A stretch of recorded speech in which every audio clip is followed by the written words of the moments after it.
Since the early age of 4 years old, I've always had a love and a passion for music. From starting on pots and pans in my mother's kitchen, to playing in church, to then sharing the stage with some of my favorite R&B, funk, and jazz artists. It's been an amazing journey, full of ups and downs, wins and losses, but ultimately, a lot of learning experiences. As a drummer, there are times where we have the freedom to fully express ourselves on our instruments, most often during solos. And over the years, I've learned how important it is for me to be able to express myself while still serving the music. In this masterclass, I'm going to discuss the importance of finding the right sticks in every situation to help you express yourself. I'm also going to discuss some concepts that I keep in mind when building solos, to tell a story and to take the listener on a musical journey. I'm Jerrod Sullivan, and this is my episode of Vic Firth's Stories Behind the Sleeves.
So I remember earlier in my career as a young drummer, whenever I would need some sticks, I would go to Guitar Center and I would get this big bag of blank sticks, not really paying attention to the size, the tips, or a taper or anything like that.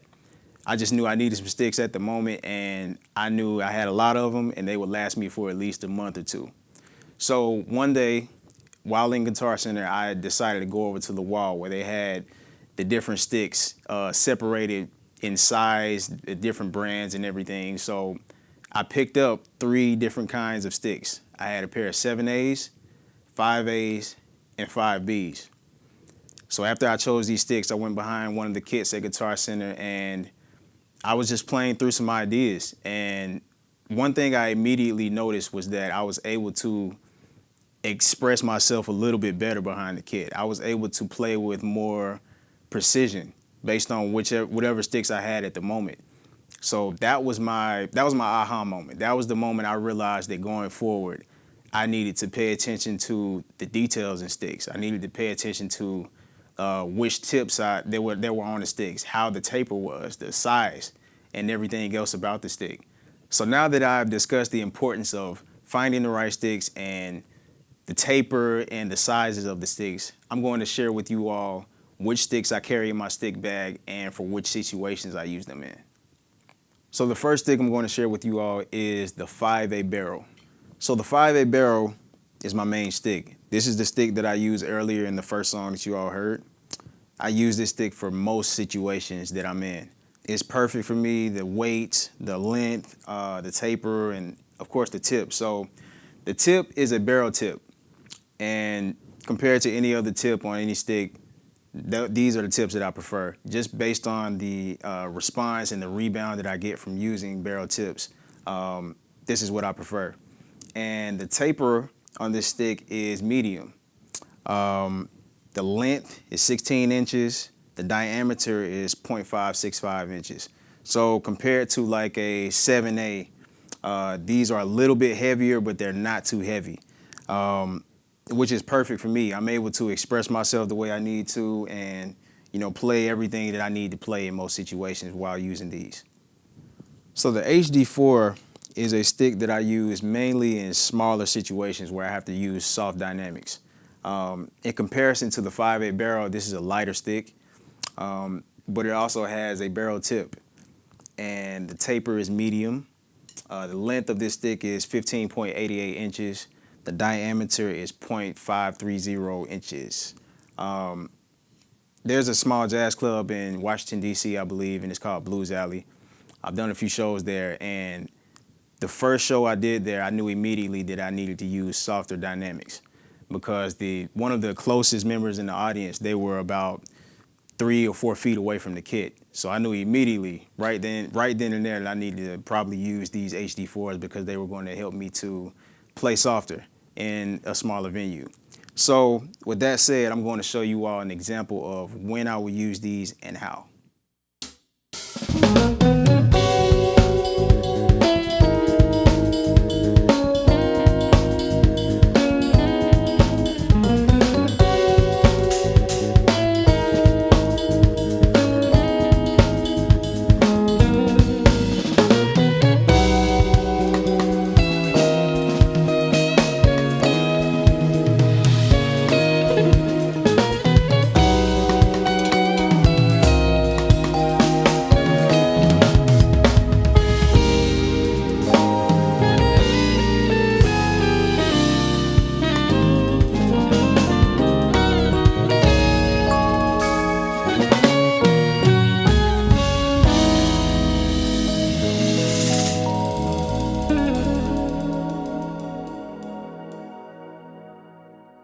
This next stick I'm going to be talking about is very unique, and I love using this stick for certain situations, and that's the dual tone.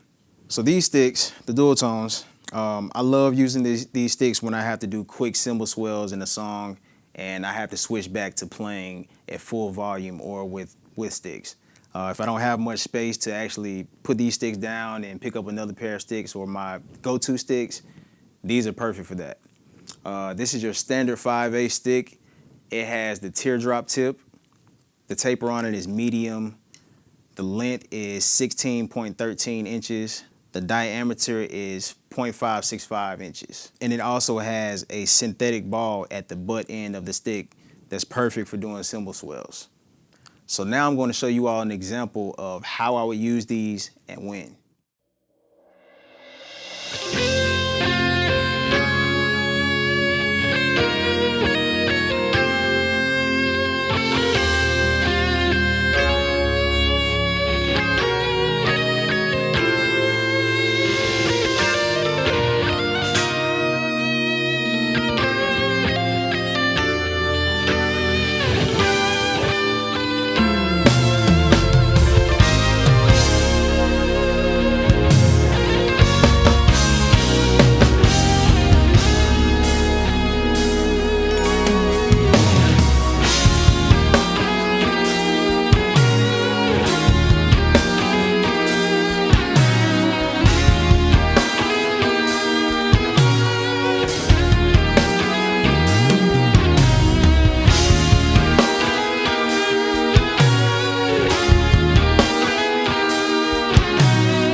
So this last pair of sticks I'm going to be talking about is not actually sticks.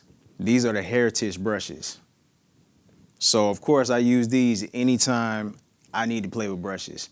I was always told as a younger drummer by my older mentors that if I wanted to be a real drummer one day, I needed to have a pair of brushes in my stick bag, no matter if I use them or not.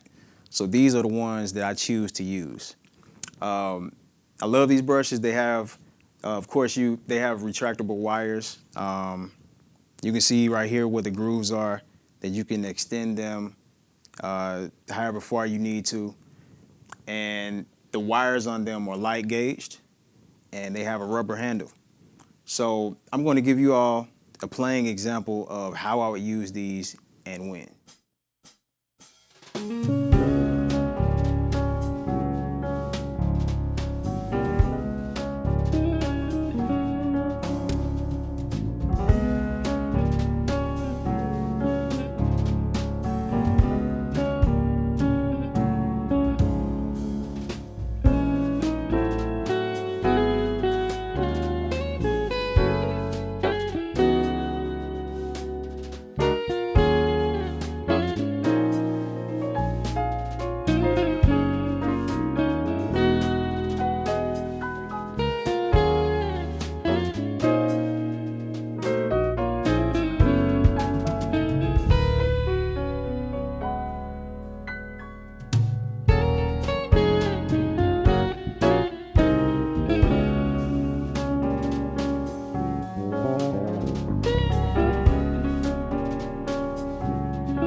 So I remember back in 2015, I had a show with my band, the Korners, and this was one of our first shows playing some of our new material out, right before we recorded our latest album, Port of Gold. I was especially excited to play this one particular song, and it was called Port of Gold, the title track. The reason is because it has a solo section, a drum solo section, and it's meant to be a pretty long solo, at least 32 to 48 bars, but it's pretty open. So we get to the show, and we're at the end of the show, and Port of Gold is the last song of the night. So we get into the song, and we finally get to the drum solo section. Maybe like the first or second bar in my solo, I went from 0 to 100. I didn't take my time to build my solo. I didn't tell a story. I did not take the listener on a musical journey. So at the end of the show, Clarence, the keyboardist, he came over to me, and he was like, man, everything you did, it sounded great, but you just arrived too early to the peak of the solo. And he suggested that going forward, take your time to build the solos. Take the listener on the journey and, make things interesting. Don't play everything you know how to play in the very beginning. Leave that for the end, the peak. So with that being said, I'm going to be sharing with you all a few concepts that I keep in mind to help me build my solos. Now, before I do that, I'm going to play through a song, and I'm going to do the solo and everything just so we can hear the music and get familiar with it.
So before soloing or even playing a song, the first thing that I try to do is I try to connect with the music. I try to identify the song and figure out, what's the style of the song, what's the genre, what's the time signature. Is it an up-tempo song or is it a ballad? By doing this, it helps me to have an overall way of approaching the song and also approaching a drum solo. As far as what types of patterns I want to play, the types of grooves, and also the types of feels. My biggest goal is to, I want the listener to feel what I'm playing and be able to connect with what I'm playing.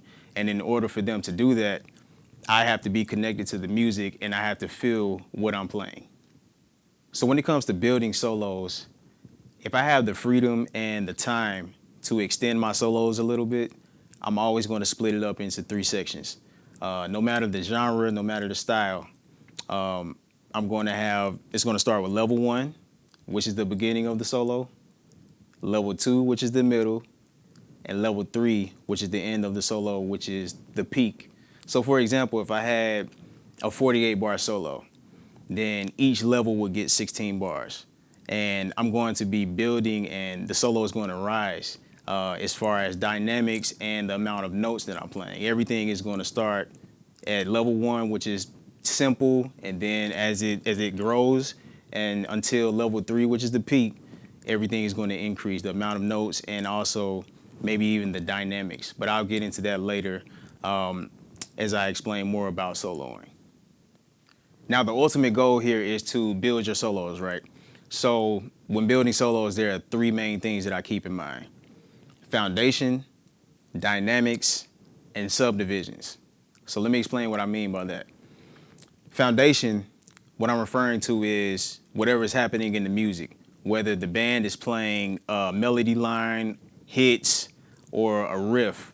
I would consider that being the foundation of that solo section. And that also helps me to determine what I want my foundation on the kit to be. And then as far as the dynamics, so for those of you who don't know what dynamics are, dynamics basically measure how loud or how soft something is played. So there are 3 core levels of dynamics. You have piano, which is soft or quiet. You have mezzo forte, which is moderately loud. And then you have forte, which is loud. And then as far as subdivisions, what I'm thinking about in subdivisions is, for example, in the beginning of my solo, level 1, I want things to be pretty simple, and not a lot of notes. So I'm going to be playing things based around and feeling the pulse of the quarter note.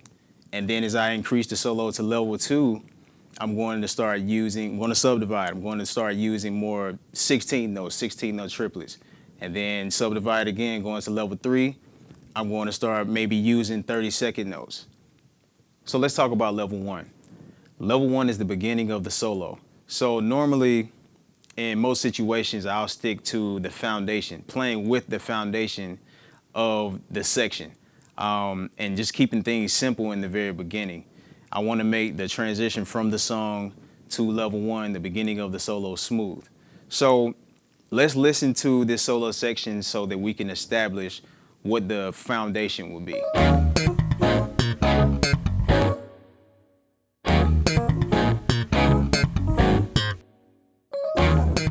Okay, so we can hear during this section that it's pretty similar to what the song was doing. The only thing that's different is the guitarist, instead of playing his line, he's now playing the same exact thing as the bass and the keys. They're all doing the same hits. So this would be the foundation. This would be the foundation. So in the beginning of the solo, I'm going to play along with this. And since the song is driven by a groove, I'm going to choose to make this transition from the song to the solo smooth by keeping that groove there for a minute. I want to keep the groove intact in the beginning of the solo. So I'm going to play along with the pulse. As far as the subdivision, I'm going to be thinking about and living in a state of quarter note. I want to feel that pulse. 1, 2, 3, 4. I want to feel that in the beginning. And then as far as the dynamic level, it's pretty high energy. The dynamics haven't changed between what the song is doing and into this section. So I'm going to choose to start out at a mezzo forte dynamic level. So I'm going to show you all an example of, what I would play over this. So this would be.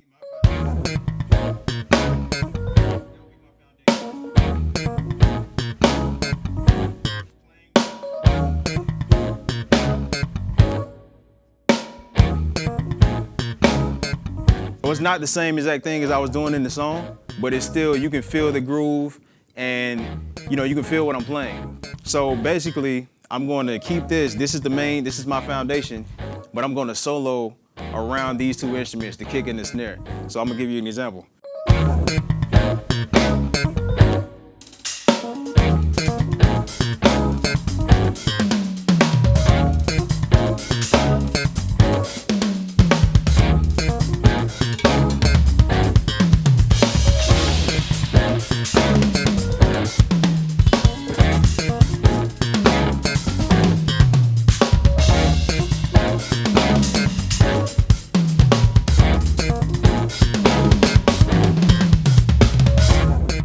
So that would be my approach for level one, keeping that groove there and just soloing around the groove, just making it feel good. Because I want that transition from the song to the solo to be there. I want to make that smooth. So now let's talk about level two. Level two, remember we're building here. So level two, I'm going to increase, I'm going to subdivide, I'm going to increase the amount of notes I'm playing. And also I'm going to, I might keep the dynamic level the same. I might stay around mezzo forte for level two.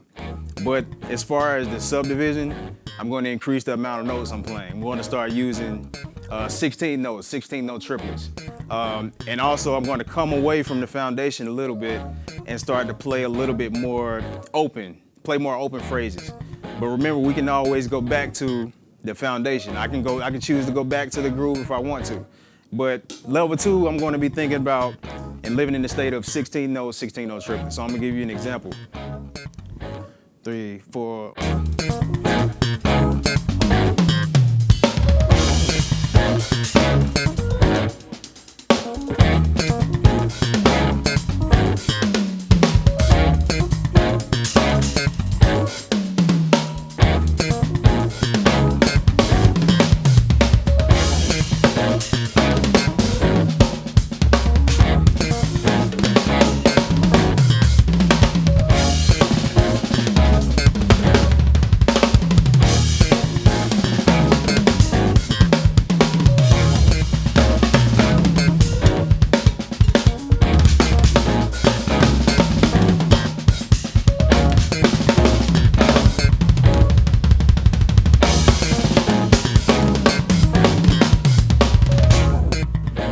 So that would be my approach for level two, more or less, but that's the idea, that's the foundation I'm thinking about. And as you can see, as I went from level one was about the groove and the feel. Then I went to level two to playing more open. Now I'm gonna talk about level three, okay? So level three, remember we're going just like this, we're building. Level three, that's the peak. That's where I'm going to increase the dynamic level. I'm going to play more forte. This is the end of the solo, so this is where I put everything at, all right? So everything is going to increase. I'm going to increase the dynamics and also the amount of notes I'm going to play. I'm going to subdivide again. Now I'm living in a state of 30-second notes, okay? So I'm going to show you all, I'm going to go from level one to level two, and now I'm going to go to level three, and I'm going to give you all an example.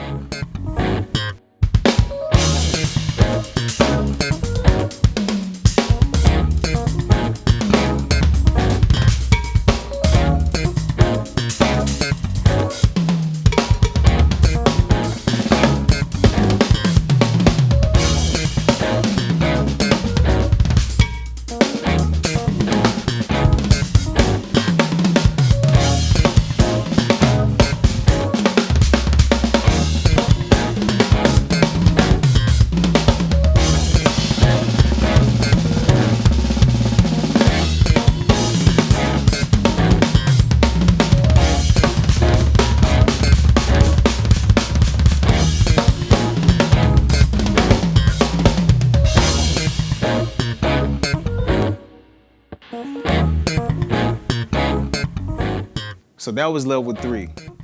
And since I've gone through the entire progression from level one to level three, I'm going to do another take of the full song going into the solo. And I want you all to see if you can follow the progression of the solo this time.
Now I'm going to play to another song, but this time I'm going to change up my approach a little bit as far as how I build the solo. Instead of starting the solo out at mezzo forte, I'm going to choose to start this out with piano and playing a little bit softer and just gradually increase the solo. And also, I know on the last song I used more of an approach to keep the groove in the beginning of the solo, but this time I'm going to choose to play more open. Let's see if you guys can follow along with the progression as I go from level 1 to level 2 and end with level 3.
So what I would like for you all to take from this is when you have time and when you have enough time and the freedom to build your solos, take your time and take the listener on a musical journey. Don't feel like you have to play everything in the very beginning of the solo. And also, don't feel like you have to play exactly what I played just now. Find out what your ceiling is and scale back from that. Figure out what your level 2 is and figure out what your level 1 is. If you can't play 30-second notes at a certain BPM, that's fine. Once again, find out what your ceiling is and scale back. But all in all, when you have time to solo and the freedom to extend it, build your solos. Take the listener on a musical journey and tell a story.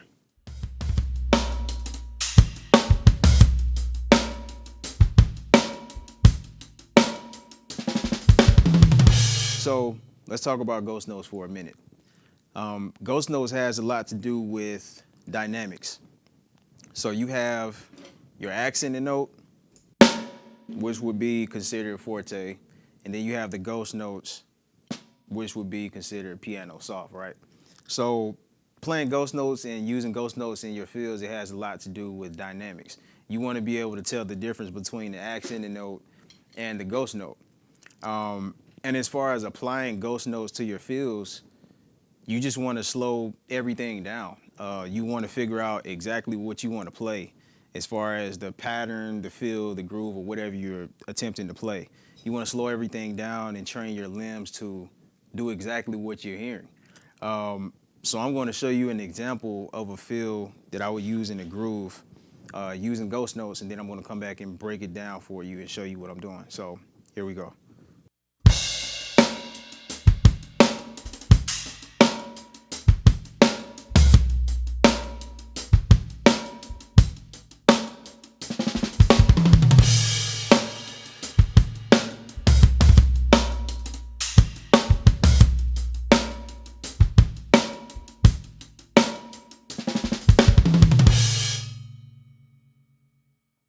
Okay, so I'm going to break that fill down for you. So basically, in the beginning of the fill, I'm playing a double paradiddle. So it's going double paradiddle, double paradiddle, left, right, the right hand on the hat with the kick,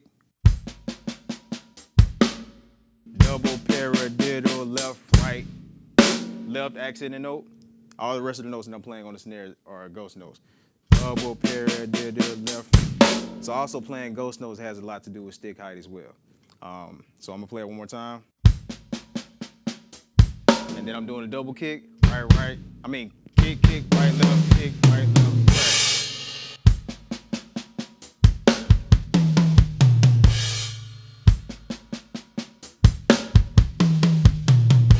So up to speed, it sounds like this.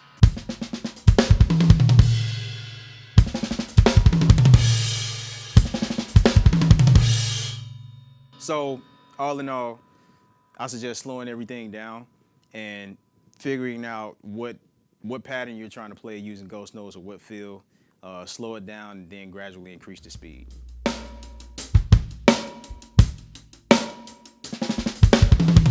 My first long-term goal was to become a professional musician and to be able to do it full-time. I feel like the way I accomplished that, well, for one, God for giving me the gift, and then also, too, back in 2006 when YouTube became popular, I started uploading content to YouTube. And by doing that, I was able to connect with a lot of people. It started locally first. I connected with a lot of people in my hometown. They saw my content and decided to reach out. So I did a few gigs in town locally. And, you know, just by doing those small gigs first, I built relationships with the people. And, you know, once they got other situations, they called me for that. So it was just, you know, it's almost like a snowball effect. Like you do one gig, you meet some people, you network and you build relationships. They call you for another gig, and then it's just a ladder. So it's continuous growth, continuous building. So long story short, that's pretty much how it started. And I'm I'm pretty much doing the same thing, you know, continuing to put out content, continuing to network and build relationships with people. But that's basically how I got there. Just, you know, being consistent with posting content, practicing, of course, being the best person that I can be on and off of my instrument, and just being a likable person, someone who people wants to work with and you know, wants to do business with. That's very important. Your character will carry you a long way. So me personally, I believe that has a lot to do with my success and for where I'm at today.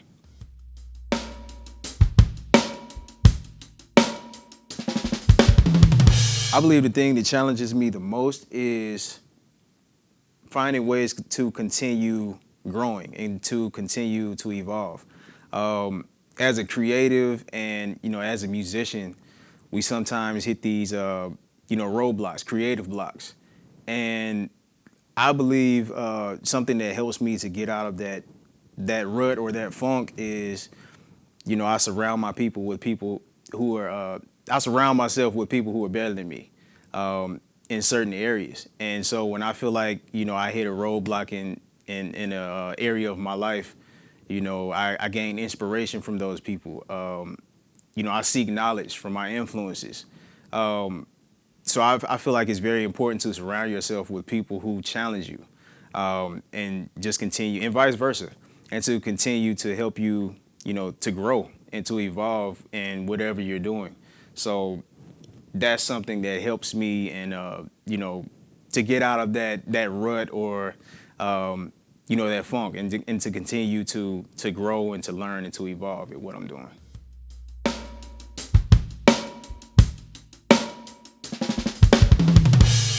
So me personally, I don't necessarily have a favorite lick, but I do keep in mind some ways of starting fills.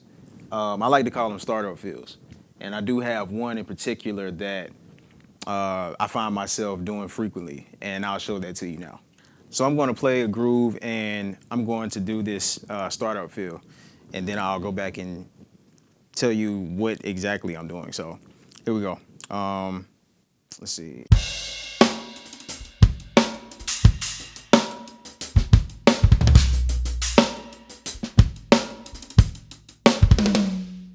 That was a startup fill. Kick, wind up, right. It's similar to a herta without the last note at the end. So kick, right, left, right. And that kind of, it's like an entry to, you know, finishing a fill. I do that a lot. And, you know, once I start the fill, I kind of just leave it open and leave myself room to improvise. I can pretty much go anywhere from there. So instead of memorizing an entire fill or chop, you know, I memorize things like this, ways of getting into the fill or chop. So I'll do it one more time, but I'm going to finish out a fill, and just so you can get an idea for what I'm going for.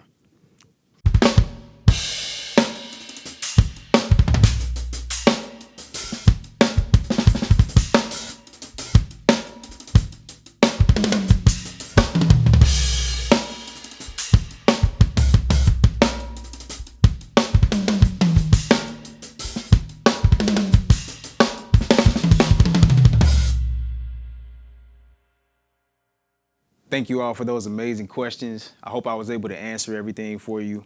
If you would like me to answer more questions in the future, you can follow me over on Instagram at Jerrod Sullivan. I'd like to thank you all for tuning in to my masterclass. So me and my band, we're about to end right now. We're about to play a few tunes. I'm going to introduce the guys. We have Clarence Hill on keys. We have James JT Thompson on bass. And we have Ike Thompson on guitar. So we're going to play a little bit for you all. And thank you guys once again for tuning in, and I hope you learned something today.